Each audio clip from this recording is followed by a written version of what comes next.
young lady here needs no introduction. Notorious. Oh, I'm glad. What's going on, T? Nothing. How are you? It's a pleasure to have you. Thank you. Grace my camera. You actually gorgeous in person. I told you that as soon as I seen you.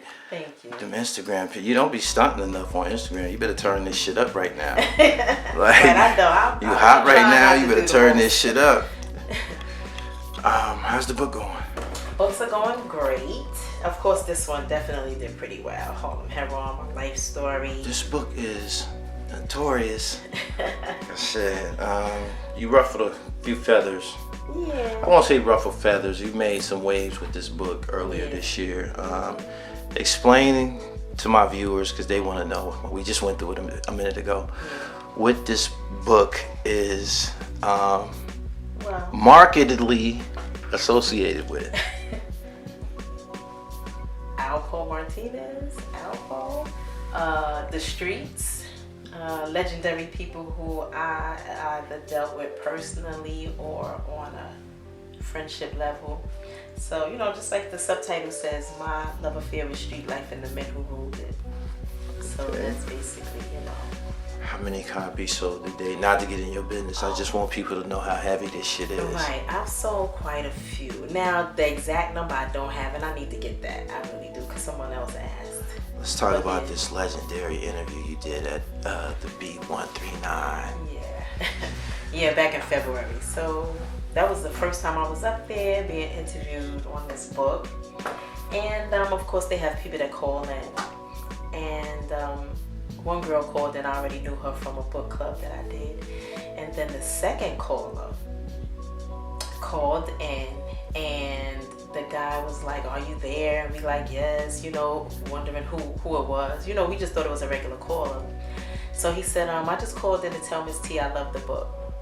I love the book, Ms.Tee." Then he goes, "This is Alpo," and that thing went viral. The next 2 days. But then Gully was quick on his feet, because I think the next day he goes, "I know why, Alpo called," so that kind of blew everything up too. And then Vlad TV did a little something on it, and I was in a Google feed on top of Jay-Z and T.I., and I was like, wow. Now, at this point, the book had already been out for how long? My goodness. Prior to 4 years? No, 3.5 years. Like 2 months away from 4 years. Because the book was out since 2015. So how was the book game going for you prior to the interview? It was okay. It definitely was selling, but once that phone call came through, sales definitely went through the roof. Gully blew it up, and then that next month when my documentary came out, everything just kind of came together, kind of like at the same time.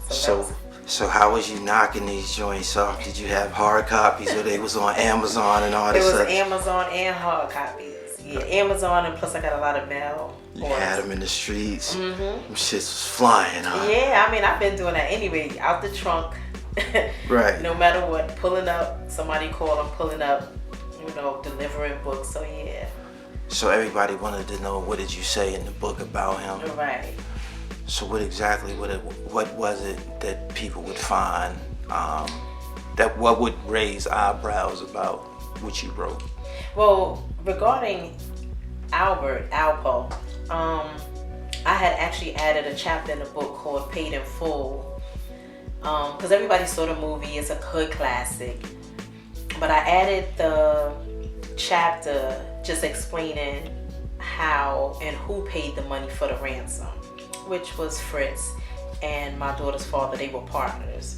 So I got all the information from my daughter's father. He explained everything, and I just put it on paper. And that's the chapter, Paid in Full. And I gave my little spiel on, the killing of Rich Porter and what I thought about it as far as how it happened. All right. So after you got this great marketing explosion drop. Shout out to the beat. Mm-hmm. Then you just went on a tear and shit. You just start doing a whole bunch of shit. Like, What got into you? You all over the Like, place. I mean, I was just getting calls, and then when the documentary came out, it's like, okay, that was it. That blew through the roof.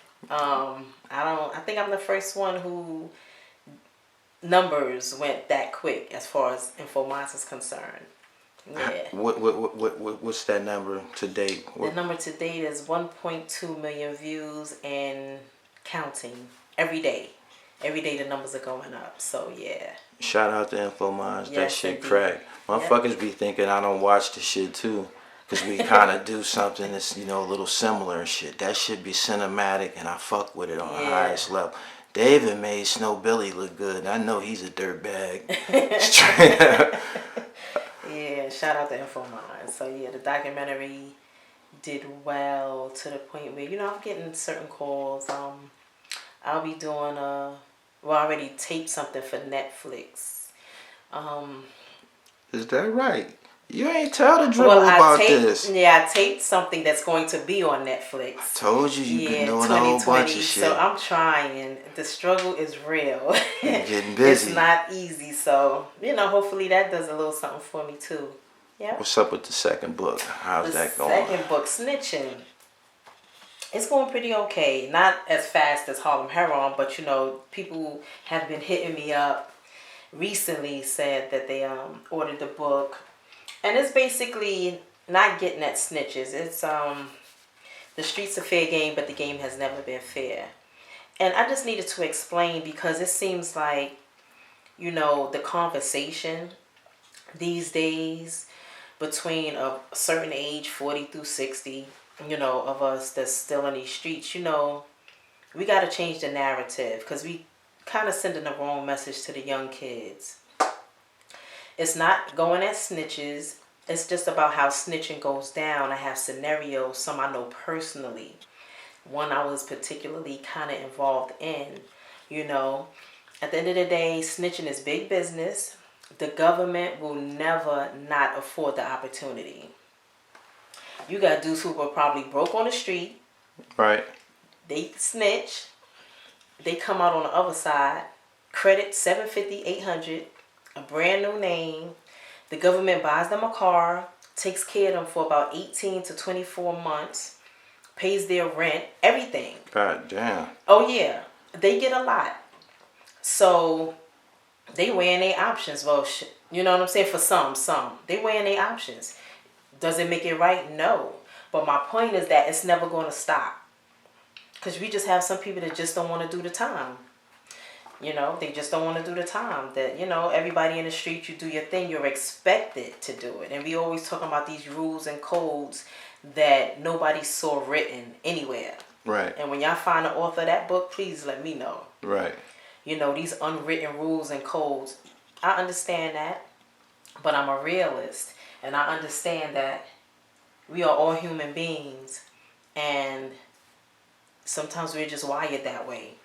It's self-preservation. Every man for themselves. And that's it. All right. It's more to your story than this. Oh, yeah, absolutely. Let's talk about this bunch of this shit you got going on the internet. Didn't you and King Erner have it out or some shit like that? Ooh, well, yeah, he snatched my honor. Because you got your honor snatched. Oh yes, he snatched my honor. Was it earlier this year? I think it was earlier this year. Could have been last year. Time go by so fast. But most likely it was earlier this year. He snatched my honor because he said that I loved Rich Porter, and then I took it back. So I had to do a little video stating that those words that I loved Rich Porter never came out of my mouth. That I loved and honored him. Right. That never came out of my mouth. Like, I have no reason to love and honor Rich Porter. Yes, he was a likable dude. He was from Harlem. He did his thing in the street like everyone else. He and I got over it. He apologized, sent me a long DM. Me and him actually spoke. So, me and King Erner got over that.